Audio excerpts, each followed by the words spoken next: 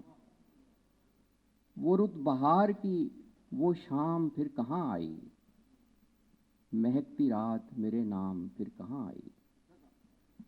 رومان بھری محبت فرزانہ کی شاعری کا مرکزی موضوع ہے۔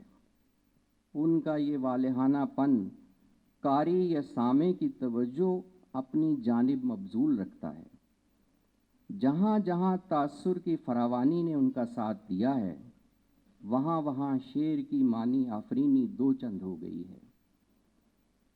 ان کا سفر کلاسیکی انداز سخن سے بتدریج جدید لہجے کی طرف جاری ہے، جو ان کے اس طرح کے اشعار سے بخوبی واضح ہے۔ تھا کہیں آسماں کی وسعت میں، اصل میں وہ زمیں کا تارا تھا۔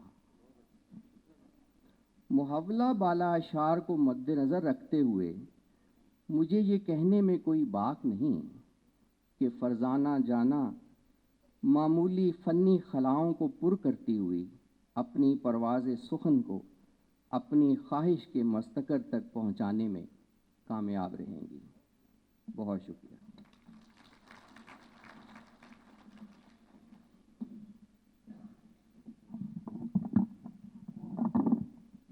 بہت شکریہ جناب خاور اعجاز صاحب۔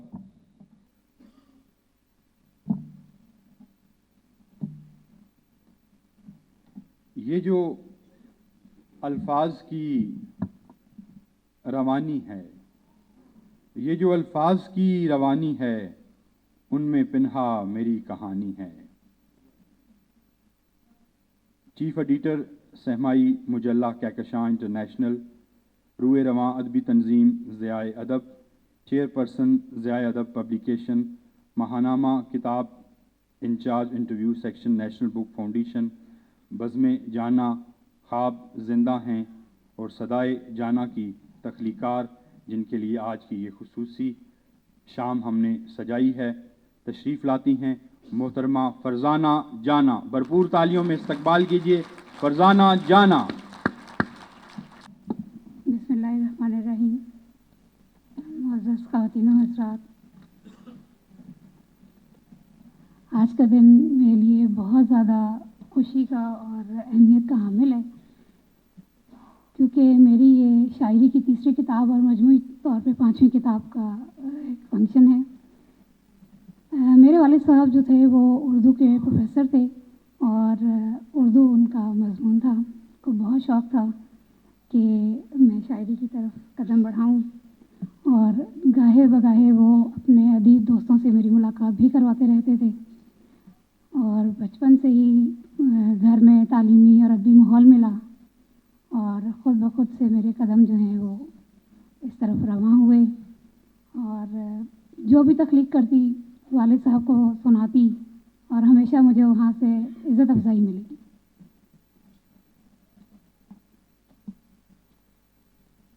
اور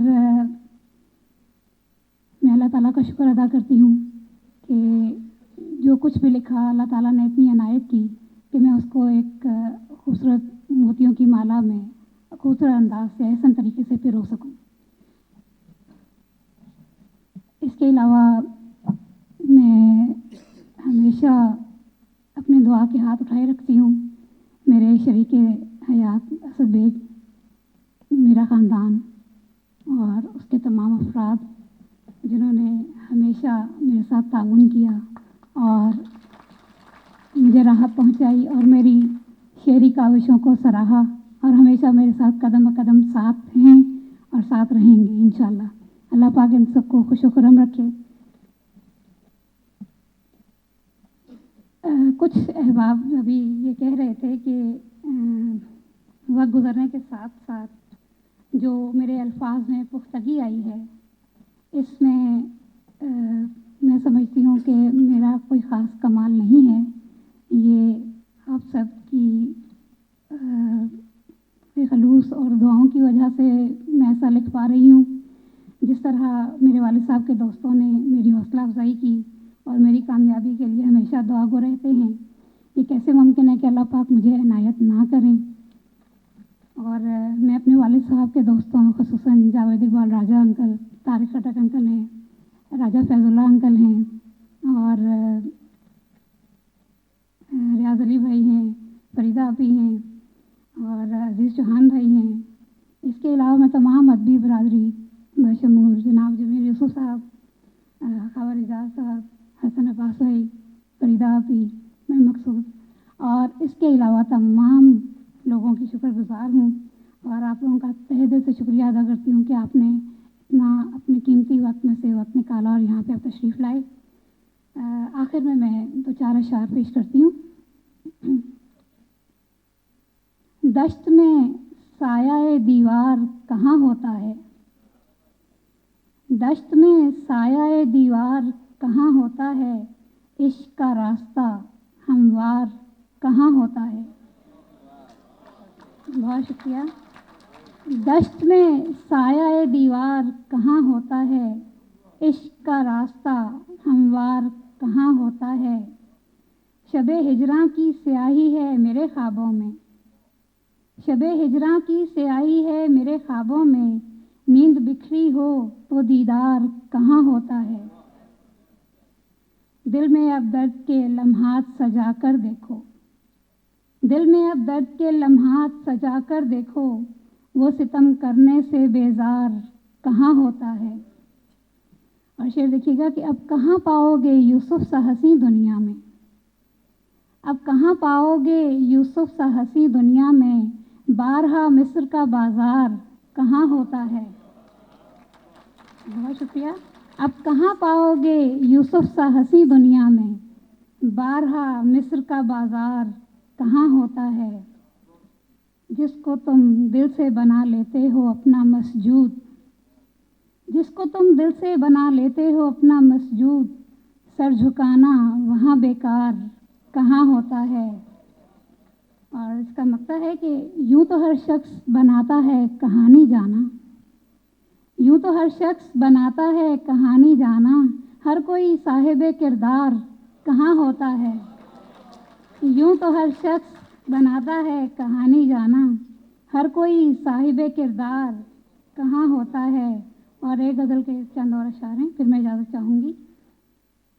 بزم نجوم یار سی تقدیر کر مجھے، بزم نجوم یار سی تقدیر کر مجھے، میرے حسین خواب کی تعبیر کر مجھے. اظہار غم کا کوئی وسیلہ تو ہو میرا، اظہار غم کا کوئی وسیلہ تو ہو میرا، میں حرف حرف درد ہوں تحریر کر مجھے. بہت شکریہ.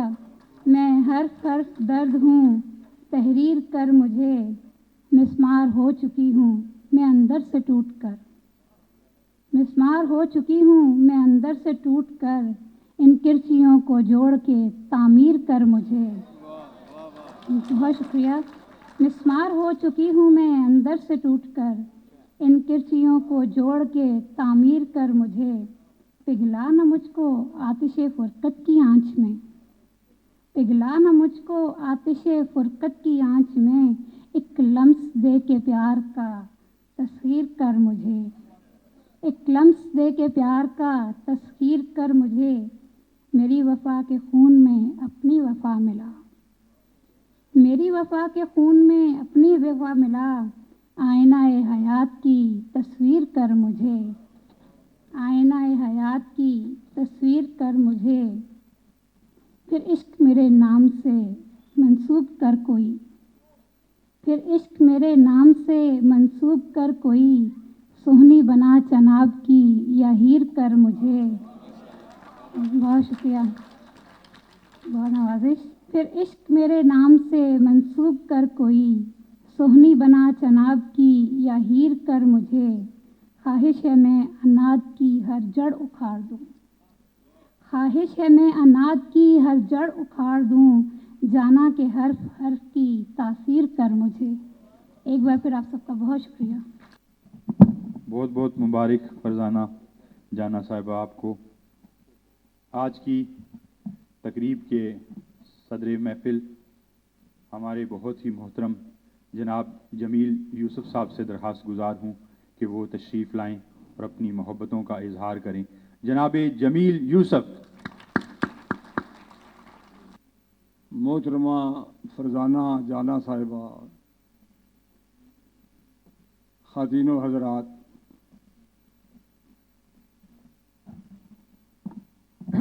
کسی معاشرے میں شاعر کا پیدا ہونا یا شاعرہ کا پیدا ہونا اللہ کی ایک خاص نعمت ہے اور انسانوں پر احسان ہے. یہ میں اس لیے کہہ رہا ہوں کہ فرض کریں معاشرے میں شاعر نہ ہوتے، موسیقار نہ ہوتے، تصویر بنانے والے پینٹر نہ ہوتے، گانے والے نہ ہوتے، صرف دکاندار ہوتے، ٹھیکیدار ہوتے، تھانے دار ہوتے، تو یہ معاشرہ کتنا بدصورت ہوتا. اللہ تعالیٰ نے جو سب سے برگزیدہ ہستیاں تھیں ان کو پیغمبر بنایا. اس کے بعد باقی انسانوں میں اللہ تعالیٰ نے آرٹسٹ پیدا کیے. آپ شاعر اور شاعری کی اہمیت کا اندازہ اس سے لگائیں کہ جب حضور نے اللہ کا کلام سنایا تو لوگوں نے کہا، کن لوگوں نے؟ ان پڑھ لوگوں نے نہیں، وہ لوگ جو اپنے آپ کو سب سے بڑا زباندان سمجھتے دنیا کا، اور باقی دنیا کو عجم کہتے تھے کہ باقی دنیا والے گونگے ہیں. ان لوگوں نے کیا کہا حضور کے زبان سے اللہ کا کلام سن کے کہ یہ شاعر ہیں. اگرچہ وہ شاعر نہیں تھے، لیکن اس سے آپ شاعری کی یہ اہمیت اور شاعر کی عظمت کا اندازہ لگائیں.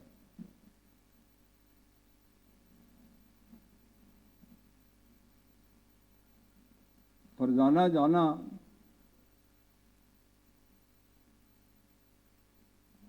کے والد محترم اردو ادب کے پروفیسر تھے. انہوں نے ان کا نام فرزانہ رکھا اور پیار سے انہیں جانا بلایا کرتے تھے، اس لیے انہوں نے اپنا نام فرزانہ جانا رکھ لیا. ان کی خواہش تھی کہ یہ شاعری کریں، اردو ادب کا مطالعہ کریں، ادیبہ بنیں. اور بہت کم عمری میں جب یہ سکول میں ہی پڑھتی تھی تو ان کی توجہ شاعری کی طرف متوجہ ہو گئی. یہ ان کا تیسرا مجموعہ کلام ہے، جیسے آپ کو بتایا گیا ہے. پہلا مجموعہ کلام بزم جانا. بزم جانا کیا ہے؟ یہ شاعروں کی محفل ہے، شاعری کی محفل ہے، خواب و خیال کی محفل ہے. شاعر جب اکیلا بھی ہوتا ہے تو اس کے ذہن میں ایسے تصورات ہوتے ہیں جیسے کوئی بزم سجی ہوئی ہے. دوسرے مجموعے کا کلام ہے خواب زندہ ہیں. یہ بہت خوبصورت نام ہے. انسان خوابوں میں زندہ رہتا ہے. انسان جو چیز حقیقی زندگی میں حاصل نہیں کر سکتا اس کے خواب دیکھتا ہے، اور خواب ہی انسان کو آگے لے جاتے ہیں. علامہ اقبال نے پاکستان کا خواب دیکھا تھا اور پھر اسے حقیقت بنایا گیا. تو پہلے انسان خواب دیکھتا ہے. اسی طرح صدائے جانا بھی ایک ایسی چیز ہے کہ جو آپ کو مستقبل کی طرف بلاتی ہے. فرزانہ جانا جو ہے وہ راولپنڈی اور اسلام آباد کی شاعرات میں خاصا معتبر اور خاصا محترم مقام رکھتی ہیں. جیسا کہ آپ کو بتایا گیا ہے اور آپ جانتے ہیں، یہ کم از کم پچھلے 25-30 سال سے شعر کہہ رہی ہیں. ان کی شاعری کے بارے میں کافی گفتگو ہو چکی ہے. تقریب بھی خاصی طویل ہوتی جاتی ہے. بڑے اہم لوگوں نے، جناب روش ندیم، جناب نسیم سحر، جناب حسن عباس رضا اور جناب خاور اعجاز جیسے دانشوروں نے ان کے شاعری پر اظہار خیال کیا ہے. تو میں اس بہت ہی پروقار، بہت ہی کامیاب تقریب پر فرزانہ جانا کو، اسد بیگ صاحب کو اور آپ سب کو مبارکباد دیتا ہوں کہ آپ ایک ادبی محفل میں تشریف لائے اور شعر و ادب کی باتیں سنی. فرزانہ جانا کا سفر ابھی جاری ہے, شاعری کا سفر جاری ہے. ابھی کچھ پروفیسر صاحبہ نے کہا کہ جمیل یوسف نے ان کی کتاب کا دیباچے میں یہ لکھا ہے کہ خواتین میں عموماً حصے مزاح نہیں ہوتی. میرا خیال یہ ہے کہ یہ بات کوئی ایسی غلط نہیں ہے. آپ دیکھیں کہ جو مزاحیہ شاعر ہیں وہ مردوں میں زیادہ ہوئے ہیں یا عورتیں مزاحیہ شاعر زیادہ ہوئی ہیں؟ عورتیں بہت ہی اکا دکا مزاحیہ شاعر ہیں, اور فرزانہ جانا جو ہے ان کا امتیاز ہے اور ان کی ایک غیر معمولی حیثیت ہے کہ وہ بیک وقت سنجیدہ شاعری بھی کر رہی ہیں اور مزاحیہ شاعری بھی کر رہی ہیں, اور بہت کم جو خواتین ہیں وہ مزاحیہ شاعری انہوں نے کی ہے. خواتین میں مزاح ہوتا ہوگا لیکن کم از کم میں نے یہ دیکھا کہ بیویوں میں بالکل نہیں ہوتا. شاید جب خواتین آپس میں باتیں کرتی ہوں تو مزاح کا اظہار ہوتا ہو, تو میں نے تو وہ اس لیے ذکر کیا تھا کہ فرزانہ جانا کا یہ امتیاز ہے کہ وہ مزاح بھی لکھتی ہیں. تو یہ بہت ہی خوبصورت تقریب ہے. حسن عباس رضا صاحب نے ان کے کلام میں جو غلطیوں کی نشاندہی کی ہے, میں سمجھتا ہوں کوئی شاعر ایسا نہیں ہے جس کے کلام میں غلطیاں نہ ہوں. آخر یہ انسان کا کلام ہے, خدا کا کلام تو نہیں ہے. تو میں دل کی گہرائیوں سے فرزانہ جانا کو, محترم اسد بیگ صاحب کو بہت بہت مبارکباد دیتا ہوں اور ان پر رشک کرتا ہوں کہ یہ دونوں میاں بیوی شاعر ہیں, اس لیے ان کی خوب اچھی نبتی ہوگی. ورنہ عموماً جو غیر شاعر بیویاں ہیں اور شاعروں کے ساتھ بیاہی ہوئی ہیں ان کی عموماً لڑائی ہوتی رہتی ہے اور بڑی تلخ زندگی ہوتی ہے. جب کوئی شاعر غزل کہتا ہے, یعنی آپ یہ سمجھیں کہ 99% جو شاعر ہیں جن کی بیویاں شاعرہ نہیں ہیں ان کی زندگی بڑی تلخ ہوتی ہے. جب وہ کوئی غزل کہتے ہیں تو بیویاں کہتی ہیں یہ کس پر کہی ہے. یہاں میں آپ کو بتاؤں کہ ضروری نہیں ہوتا کہ جب شاعر غزل لکھ رہا ہو تو وہ کسی محبوبہ کے بارے میں لکھ رہا ہو, یا جب شاعرہ لکھ رہی ہو تو وہ کسی محبوب کے بارے میں لکھ رہی ہو. یہ اس طرح ہے جیسے ایک پینٹر تصویر بناتا ہے کسی خاتون کی, تو ضروری نہیں ہوتا کہ وہ خاتون موجود بھی ہو, وہ ہو سکتا ہے صرف اس کے تصور میں ہو. یہاں میں آپ کو حفیظ جالیدری صاحب کا ایک بڑا عام شعر سناتا ہوں جسی موضوع پر ہے.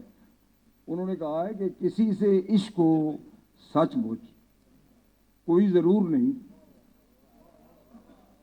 کسی سے عشق کو سچ مچ کوئی ضرور نہیں, فقط کرشمہ حسن بیاں بھی ہوتا ہے. تو شاعر جو ہے وہ حسن بیان کے پیچھے ہے, وہ شعر کو جو خوبصورت بنا رہا ہے تو اس میں حسن پیدا کر رہا ہے. تو بہرحال یہ لمبی بحث ہو جائے گی. بہت بہت شکریہ آپ کا. میں پھر ایک دفعہ اسد بیگ صاحب کو اور محترمہ فرزانہ جانا کو مبارکباد دیتا ہوں. ان کی مزید کتابیں آتی رہیں اور اس طرح کی محفلیں سجتی رہیں.